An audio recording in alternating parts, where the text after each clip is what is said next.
Hey everybody, Jane here, and today we're doing a review on Murder at Morrington Hall by Clara McKenna. Now, this is a historical mystery, and there's a lot going on in this. Lindy is the son of an earl who has basically driven the family to bankruptcy. The dad, not the son. Because of this, the dad has made arrangements for Lindy, the son, to marry an American heiress named Stella. Stella is the daughter of a Kentucky horse breeder.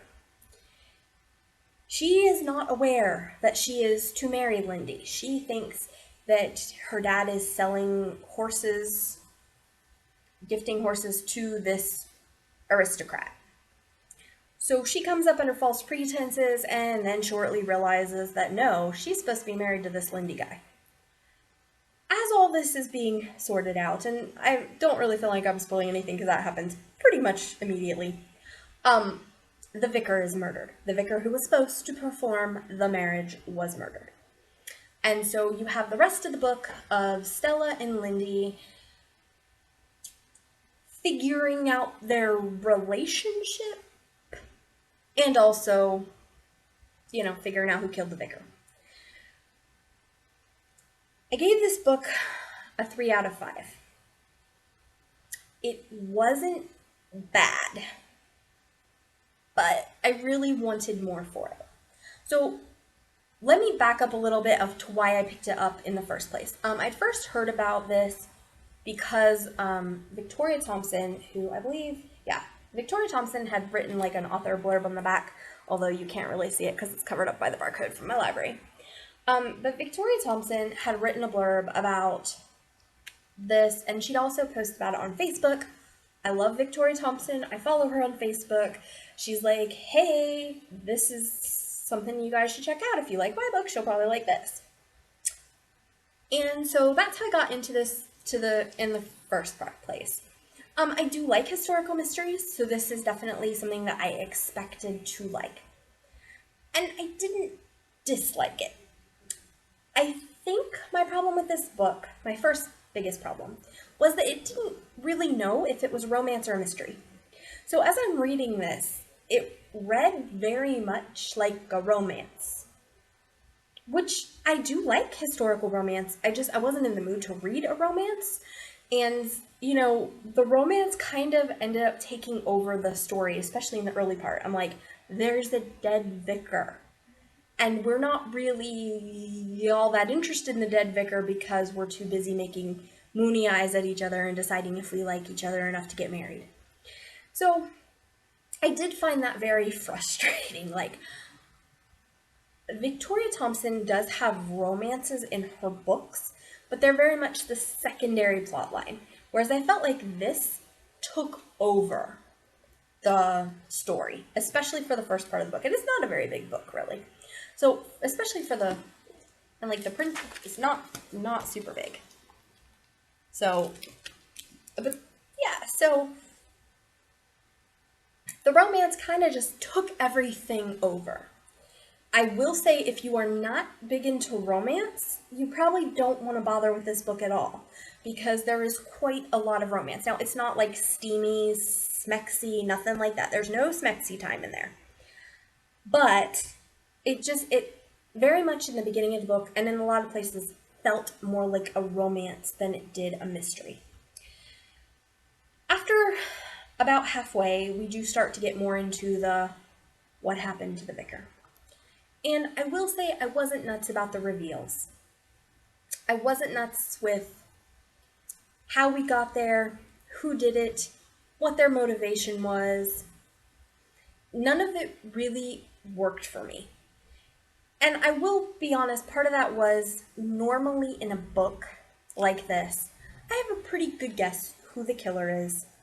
Or if I don't, when the reveal happens, I can kind of see the trail of breadcrumbs that was laid for me and, figure out where I was misled.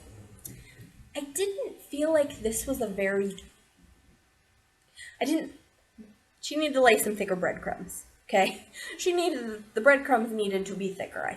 Felt like, because I really, when they revealed who did it, I was like, oh, okay.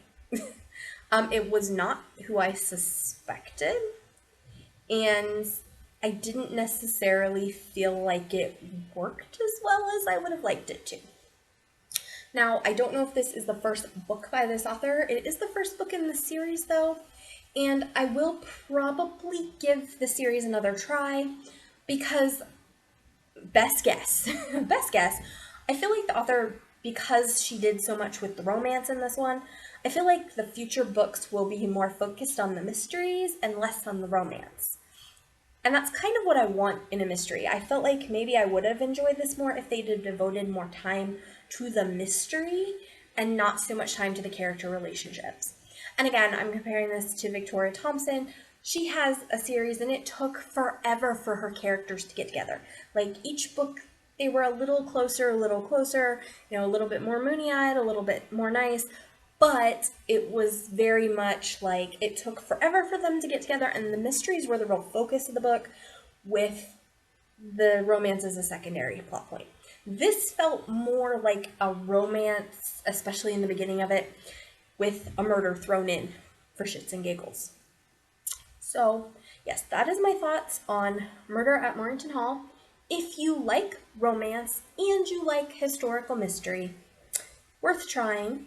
It wasn't bad. I was just kind of disappointed. I really wanted more for this, and I really wanted it to know what it was before we started, whether it was a romance or a mystery. And it kind of is both and doesn't do either as well as I would have liked it to. The romance definitely takes over the first part of the book. The second part is more mystery driven, but yeah. The mystery I didn't love. The romance was okay. I did enjoy the characters. Stella in particularly is, I thought, very interesting. She's got a lot of complexity. Her family relationships were complex. I hate saying complex without. So like she doesn't have a great relationship with her dad, but she really kind of acts like she wants to. But he's kind of a jerk, obviously not telling her that she's gonna get married. Her mom has died, so she has like a longing for family. There's some really good dynamics in her, and she's got a cool backstory, and I think she's gonna be an interesting character. I like Lindy as a character, but I thought his backstory could have been a little more decent or a little more evolved. I'm assuming we'll get that more through other books. We do know that his dad lost the family fortune in a really kind of crazy way. And I'm not sure how I feel or how realistic how his dad lost the fortune was.